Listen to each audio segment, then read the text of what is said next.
नमस्कार, मी श्रीधर जोशी. आपण पाहतात व्हिडिओ चॅनल कर्मचारी मित्र. बंधुगिनो, आज शुक्रवार दिनांक 15 डिसेंबर 2023 आणि हा व्हिडिओ आहे व्हिडिओ क्रमांक 366. मित्रांनो, या व्हिडिओद्वारे आपण विचारलेल्या प्रश्नांना मी उत्तर देणार आहे. आजच्या व्हिडिओमध्ये सुमारे 11 प्रश्नांना मी उत्तर देणार आहे.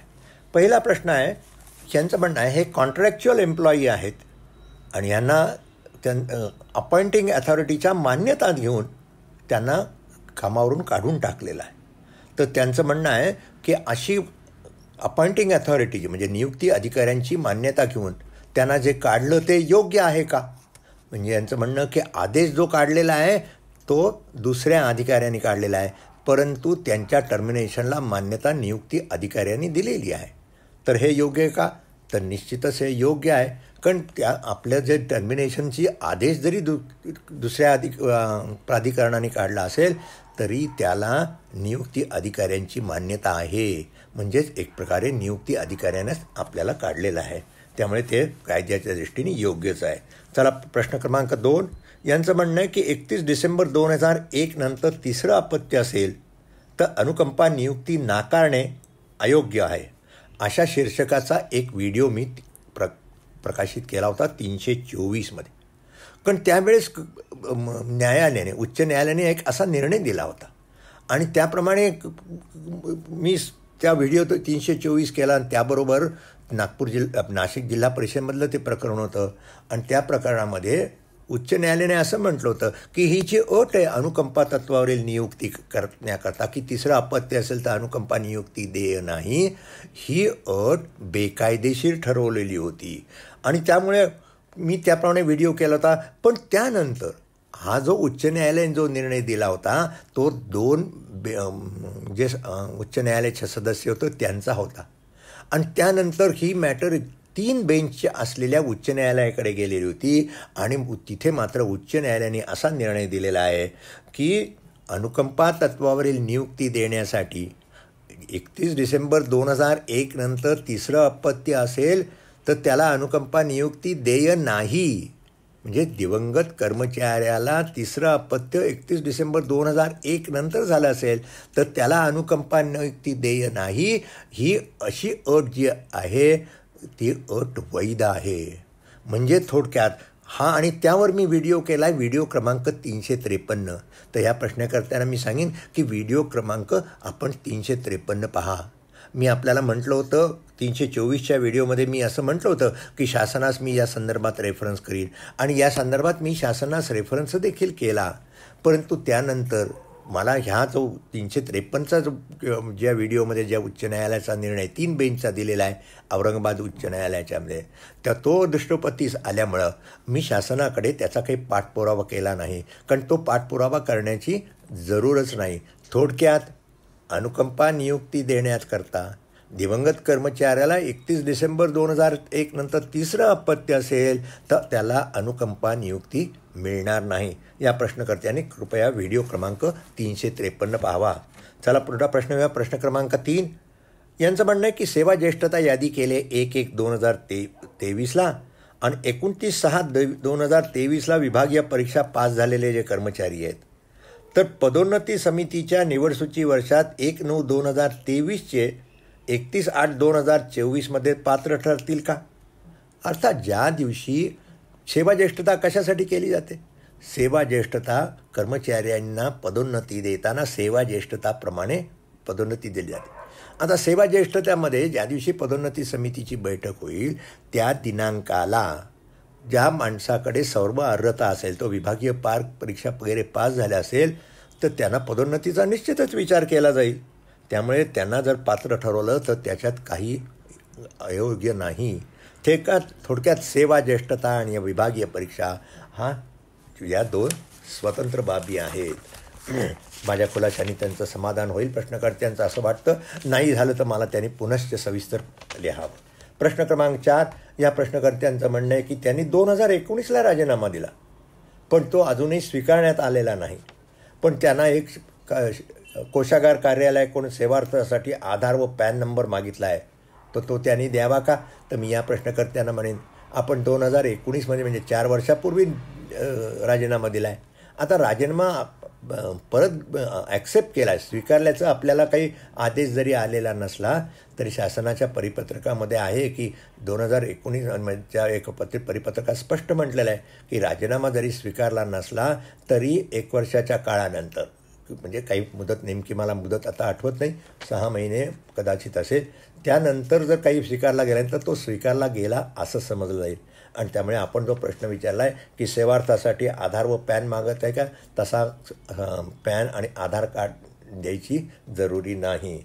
पुढच्या प्रश्नावर या प्रश्नकर्त्यांचं म्हणणं आहे अँटी करप्शनमध्ये पकडले गेले, केस चालली, पण मनपाने सक्तीने सेवानिवृत्त केले आणि 1 वर्षानंतर कोर्टाने निर्दोष मुक्तता केली, तर पेन्शन ग्रॅट्युटीची लिव्ह एनकॅशमेंट मिळेल का? तर मी पहिला सांगेन की आपण ज्या महानगरपालिकेमध्ये त्या संदर्भात हा प्रश्न विचारला आहे त्या महानगरपालिकेतले नियम काय आहेत. आपण मुंबई महानगरपालिकामध्ये असाल तर मुंबई महानगरपालिकेचे नियम काही थोडेसे फार वेगळे आहेत, कारण ती स्वतःच्या रिसोर्सेसमधून सर्वांचे पगार वगैरे करते. इतर महानगरपालिकांच्या बहुतांच्या बाबतीमध्ये त्यांना महाराष्ट्र नागरी सेवा निवृत्ती नियम असेल वगैरे ते लागू आहेत. आणि त्यामुळे जे एखाद्या माणसाला, म्हणजे एखाद्या शासकीय कर्मचारी जर असेल तर त्या शासकीय कर्मचाऱ्याला कंपल्सरी रिटायरमेंट केलं म्हणजे कंपल्सरी रिटायरमेंट करता येतात, 2 तऱ्हेने करता येतं. एक सार्वजनिक हितास्तव, म्हणजे मनुष्याची वयाची काही ठराविक वर्ष झाली, म्हणजे मला 50 वर्ष 52, प्रत्येक वर्षा रिव्ह्यूमध्ये तो कर्मचारी सेवेत ठेवण्यास लायक नाही, म्हणजे he has become a dead wood असं असेल तर त्याला सार्वजनिक हितास्तव सेवानिवृत्त केलं जातं. किंवा एखाद्या कर्मचाऱ्याला सक्तीने म्हणजे शिक्षा म्हणून सेवानिवृत्त केलं जातं, तर साहजिकच ज्या वेळेस त्याला सार्वजनिक हितास्तव निवृत्त केलं जातं तेव्हा त्याला त्यांनी जेवढी सर्व्हिस केली त्या सर्व्हिस विचारात घेऊन त्याला निवृत्ती वेतन दिलं जातं. आणि कंपल्सरी रिटायरमेंट म्हणजे शिक्षा म्हणून जर दिलं असेल तर त्यालाही निवृत्ती वेतन दिलं जातं. नियम महाराष्ट्र नागरी सेवा निवृत्ती वेतन नियम 1982च्या नियमामध्ये 100 साधा नियम असावा, 100, तर त्या नियमामध्ये तरतूद आहे. त्यामुळे आपल्या त्या कर्मचाऱ्याला महानगरपालिकेतले नियम नेमके काय आहेत पाहून त्याला कंपल्सरी रिटायरमेंट पेन्शन मिळते का याची खात्री करा. आता 1 वर्षानंतर तुम्हाला कोर्टाने निर्दोष मुक्तता केलं म्हणून काही त्याला जे जर काही एखादी शिक्षा म्हणून कंपल्सरी रिटायरमेंट दिलं असेल तर ती ताबडतोब तशी काही ती शिक्षा काही रद्द होत नाही. कंपल्सरी रिटायरमेंट कुठल्या कारणास्तव केलेलं आहे हे जर कळलं तर मी आपल्याला अधिक खुलासा या संदर्भात करू शकेन. चला पुढच्या प्रश्नावर करूया.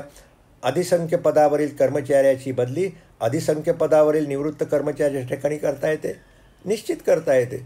अधिसंख्य पदावरील कर्मचारी आहे, दुसरंसुद्धा अधिसंख्य पद आहे आणि त्यामुळे त्या ठिकाणी ते पद आता रिकामं आहे, त्या ठिकाणी करण्यास काहीही प्रत्यवाय नाही. त्यामुळे तशी बदली केली असेल तर त्याला कुठल्या प्रकारचा आक्षेप घेता येणार नाही. चला प्रश्न क्रमांक 7 यांचं म्हणणं संयुक्त विभागीय चौकशीच्या प्रक्रियेची माहिती द्या. संयुक्त विभागात मी सांगितलं त्याप्रमाणे या ठिकाणी जॉईंट इन्क्वायरी, जेव्हा एखाद्या गैरवर्तनाच्या घटनेमध्ये एकापेक्षा अधिक कर्मचारी गुंतलेले असतात तेव्हा अशा वेळी त्या प्रत्येक कर्मचाऱ्याविरुद्ध स्वतंत्र विभागीय चौकशी करण्याच्या ऐवजी दोघांची एकत्रित चौकशी करता येते. म्हणजे एखाद्या घटनेमध्ये एकापेक्षा अधिक कर्मचारी असतील तर त्यांची संयुक्ती चौकशी करणं हे अधिक हितावं असतं. आणि ही अशी चौकशी नियम महाराष्ट्र नागरी सेवा शिस्त व अपील नियम 1982च्या नियम 12मध्ये हे नमूद केलेलं आहे. तिथे त्याची प्रक्रिया केली आहे. ह्या नियम संयुक्त विभागीय चौकशीच्या संदर्भात मी एक व्हिडिओ पूर्वीच केलेला आहे, तो व्हिडिओ क्रमांक 42 आहे, तो या प्रश्नकर्त्यांनी पाहावा. अर्थात एक त्या अनवधानाने मी 42चा व्हिडिओ करताना माझ्याकडून अनवधानाने असं म्हटलं आहे की ह्यासंबंधीची तरतूद महाराष्ट्र नागरी सेवा निवृत्ती वेतन नियम 1982च्या नियम 11मध्ये केलेली आहे. तर तेवढी झालेली चूक विचारात घेऊन नियम 12मध्ये तशी तरतूद आहे. आपण तो व्हिडिओ पाहिलात की आपलं निश्चित समाधान होईल याची मला खात्री आहे. चला पुढच्या प्रश्नावर घेऊया.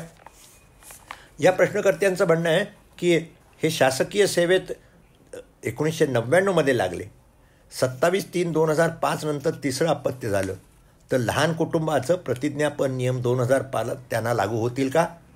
आणि या संदर्भात शासनाने काही जो खुलासा केला आहे त्याची उत्तराची प्रत पाठवा. मी पुन्हा या प्रश्नाचं उत्तर त्या वैयक्तिक प्रश्नकर्त्यांना तर पाठवतच आहे, पण पुन्हा आपल्या सर्वांना सांगतो की जे कर्मचारी लहान कुटुंबाचे प्रतिज्ञापन नियम 2005 हे 28 मार्च 2005ला लागू करण्यात आले. 28 मार्च 2005च्या पूर्वी जे शासकीय कर्मचारी सेवेत आलेले आहेत त्यांना हे लहान कुटुंबाचे प्रतिज्ञापन नियम लागू होत नाहीत. थोडक्यात त्याच्या पूर्वी एखाद्या कर्मचाऱ्याला 3 अपत्य असतील तरी त्याला नोकरीवरून काढून किंवा त्याच्यावर कारवाई करण्याचा प्रश्न येत नाही, किंवा त्याला 2 मुलं असतील 28/3/2005 नंतर 3रं अपत्य जरी झालं तरी त्याच्यावर कुठलीही कारवाई केली जाणार नाही. या संदर्भामध्ये सामान्य प्रशासन विभागाने एक माहितीच्या अधिकाऱ्यात जे दिलेले उत्तर आहे ते मी पूर्वी सर्वांना कळवलेलं आहे. या प्रश्नकर्त्यांना देखील त्यांनी जो ईमेल ॲड्रेस दिला आहे त्या ॲड्रेसवर त्यांना स्वतंत्रपणे मेलद्वारे तो पाठवत आहे. चला पुढच्या प्रश्नाकडे वळूया. प्रश्न क्रमांक 10. मी हे मुद्रांक कार्यालयामध्ये एका जिल्हाधिकारी कार्यालयात काम करतात. आता त्यांचं म्हणणं आहे की ते त्यांचं निलंबन झालं 2021मध्ये आणि त्यांना दोषारोप पत्र दिलं गेलं 19/8/2022मध्ये, पण अद्यापही त्या ठिकाणी दोषारोपासंबंधी जे कागदपत्र ती त्यांना काय मिळालेली नाहीत, मागून देखील निलंबिले नाहीत आणि अजून देखील चौकशी अधिकारी देखील नेमलेला नाही. आणि या संदर्भात मात्र त्यांनी पदोन्नतीच्या संदर्भात त्यांनी मॅटमध्ये अर्ज केलेला आहे. तर या संदर्भात त्यांना मार्गदर्शन पाहिजे. तर मी यावेळेला असं समजेन की ज्यांनी जी मला मेल पाठवले त्या मेलवरून मला असं दिसतं की त्यांचं अजून निलंबन चालू आहे. असं निलंबन चालू आहे का याचा त्यांनी खुलासा करावा. पण निलंबन चालू जर असेल तर आपल्याला निर्वाह भत्ता 75% मिळतो किंवा नाही तो मिळणं अगत्यच आहे. तसा मिळत नसेल तर त्यासाठी अर्ज करा आणि म्हणजे आपण तो 75% निर्वाह भत्ता करून घ्या. अर्थात आपल्याला कागदपत्र दिलेले नाही, विभागीय चौकशी सुरू केली नाही, हा जो विलंब लागलेला आहे हा विलंब निश्चितच योग्य नाही आणि या संदर्भात आपल्याला दाद मागावी लागेल. पण आपण जो मॅटमध्ये अर्ज केलेला आहे त्या पदोन्नतीच्या संदर्भात त्या संदर्भामध्ये तिथे काही त्या अर्जामध्ये विभागीय चौकशी संबंधी काही खुलासा केला आहे का? पण या संदर्भात पदोन्नतीच्या बाबतीमध्ये मी मात्र म्हणेन की आपल्याला 2 ठिकाणी कारवाई करावी लागेल. एक तर आपल्याला विभागीय चौकशी तातडीने पूर्ण करावी, यासाठी आपले जे नियुक्ती अधिकारी आहेत किंवा अपिलीय अधिकारी आहेत त्यांच्याकडे अर्ज करा. त्या अर्जामध्ये स्पष्ट म्हणा जर चौकशी तातडीने पूर्ण करावी आणि नसेल तर मग मला तर चौकशीला मी सामोरं जाण्यास तयार आहे, जर नाही तर मग शेवटी जर तुम्ही केली नाही तर मला मॅटमध्ये जावं लागेल, अशा पद्धतीचा आपण अर्ज करा. विभागीय चौकशी मॅटमध्ये लगेच जाऊ नका. गेल्यामुळे लगेच काही विभागीय चौकशी रद्दबातल होणार नाही, फक्त मॅट जास्तीत जास्त डायरेक्शन देईल आपल्या विरुद्धची विभागीय चौकशी ठराविक वेळेत पूर्ण करावी. पण त्याला आपल्याला मॅटमध्ये जाण्याचा खर्च होईल, तो फार खर्च होईल.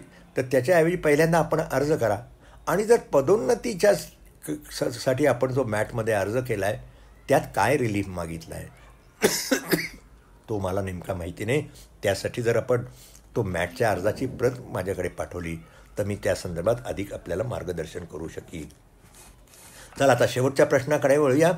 मित्रांनो, हा प्रश्न आहे एक सेवानिवृत्त पोलीस उपनिरीक्षक आहे.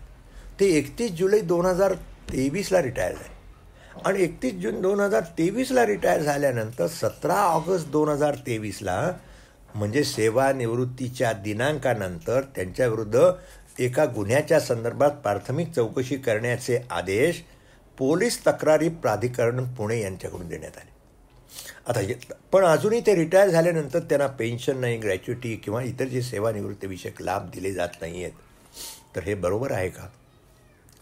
तर निश्चितच आपण ज्या तारखेला सेवानिवृत्त झालात त्या दिनांकाविरुद्ध आपल्याविरुद्ध कुठलीही विभागीय चौकशी किंवा फौजदारी कारवाई प्रलंबित नव्हती असं आपल्या मेलवरून कळतं आणि त्यामुळे आपल्याला नियमित निवृत्ती वेतन नियमाप्रमाणे असेल ते मिळालं पाहिजे. ग्रॅच्युटी देखील संपूर्ण सेवा उपदान आपल्याला मिळालं पाहिजे. त्याबरोबरच रजेचं रोखीकरण देखील मिळालं पाहिजे आणि त्यामुळे आपण रिटायर आपल्या वेळेस जर GPF असेल तर तो GPF देखील मिळाला पाहिजे. आता अनेक ठिकाणी अनेक कार्यालयामधून देखील कर्मचारी रिटायर झाल्यानंतर एखादी चौकशी सुरू केली असेल तरी त्याचे पेन्शन लाभ दिले जात नाहीत. हे अत्यंत बेकायदेशीर आहे. हे कर्मचाऱ्यांच्या विरुद्ध आहे. आपल्या विरुद्ध एक समजा काहीतरी आणि विभागीय चौकशी केव्हा सुरू होते किंवा फौजदारी कारवाई केव्हा सुरू होते? ज्या दिवशी दोषारोपपत्र दिलं गेलं असेल तर विभागीय चौकशी संदर्भात ज्या दिवशी दोषारोपपत्र दिले असेल त्या दिवशी विभागीय चौकशी सुरू केली असेल. आणि 31/7 आपण जेव्हा रिटायर झाल्यात आपल्याविरुद्ध कुठलीही विभागीय चौकशी सुरू झालेली नव्हती किंवा फौजदारी कारवाई प्रलंबित नाही. आणि म्हणून आपल्याला निवृत्तीवेतन मिळणं आवश्यक आहे. तर मी आपल्याला या संदर्भात सांगेन की एक मी व्हिडिओ क्रमांक 144 केलेला आहे. आणि त्या व्हिडिओ 144चा विषयच हा आहे की जर सेवानिवृत्तीच्या दिनांका दिवशी जर विभागीय चौकशी किंवा फौजदारी कारवाई प्रलंबित नसेल तर त्या कर्मचाऱ्याला त्या निवृत्तीवेतन विषयक लाभ देणं आवश्यक आहे. आणि त्यामध्ये एक मॅटचा निर्णय उद्धृत केला आहे. त्याबरोबरच एक वित्त विभागाचं 1991चं परिपत्रक देखील त्या ठिकाणी जोडलेलं आहे. आणि त्या वित्त विभागाच्या परिपत्रकामध्ये देखील त्यांनी स्पष्ट म्हटलेलं आहे की जर कर्मचाऱ्याविरुद्ध सेवानिवृत्तीच्या दिवशी जर विभागीय चौकशी नसेल सुरू केलेली नसेल म्हणजे दोषारोपपत्र दिलं गेलं नसेल किंवा फौजदारी कारवाई सुरू झाली नसेल तर त्याला निवृत्ती वेतन विषयक लाभ देणं आवश्यक आहे. तर मी या प्रश्नकर्त्यांना सांगेन की आपण हा व्हिडिओ पहा. व्हिडिओच्या सोबत जो एक मॅटचाही निर्णय दिला आहे आणि त्याबरोबर जे शासनाचं जे परिपत्रक आहे हे दोन्ही आपण आपल्या अधिकाऱ्यांना आपण पोलीस खात्यामध्ये आहात ज्या ठिकाणून आपण निवृत्त झाला त्या ठिकाणचे असे पोलीस अधीक्षक असतील त्यांच्या कार्यालयात हे जोडून द्या की तुम्हाला निवृत्ती वेतन देणं आवश्यक आहे. अन्यथा नाही केलं तर मग मात्र पुढे आपल्याला दाद मागावी लागेल. दुसरा त्यांनी एक प्रश्न विचारलेला आहे की एखाद्या ज्या गुन्ह्याच्या संदर्भामध्ये यांची प्राथमिक चौकशी करावी असा आदेश दिला गेला आहे. हा आदेश दिला आहे पोलीस तक्रार प्राधिकरण पुणे यांनी. तर या प्रश्नकर्त्यांचं म्हणणं आहे की जर विभागीय चौकशी प्रकरण प्रलंबित आहे तर पोलीस तक्रार प्राधिकरण विनियम 2018 नियम 4(1) प्रमाणे खरं तक्रार फेटाळणं आवश्यक होतं. तरी या प्राधिकरणाने काही तक्रार फेटाळलेली नाही. ते योग्य आहे का? तर या संदर्भात मी सांगेन की मी या संदर्भामध्ये मात्र हे पोलीस तक्रार प्राधिकरण विनियम 2018चा तेवढा काही अभ्यास केलेला नाही. तर त्यामुळे कृपया आपण या संदर्भात अधिक खुलासा जर पाहिजे असेल तर मी पुन्हा एकदा करीन. पण मला वाटतं पहिला आपण निवृत्तीवेतनविषयक लाभ आहेत ते आपण आधी प्राप्त करून घ्या. मित्रांनो, आज मगाशी मी सांगितले 10 प्रश्नांची उत्तर संपली. त्यामुळे हा आता येथेच थांबण्याची वेळ आली. व्हिडिओ आवडला असेल लाईक करा, शेअर करा, इतरांना फॉरवर्ड करा. कर्मचारी मित्र या व्हिडिओ चॅनलला सबस्क्राईब केलं नसेल तर सबस्क्राईब करा. आपल्या मित्रांना देखील सबस्क्राईब करण्यास सांगा म्हणजे तुम्हाला आणि आपल्या मित्रांना देखील या चॅनलवरून दिल्या जाणाऱ्या माहितीचा निश्चित लाभ राहिल्याशिवाय राहणार नाही. आता पुन्हा भेटूया पुढच्या शुक्रवारी एका नव्या व्हिडिओसोबत. नमस्कार.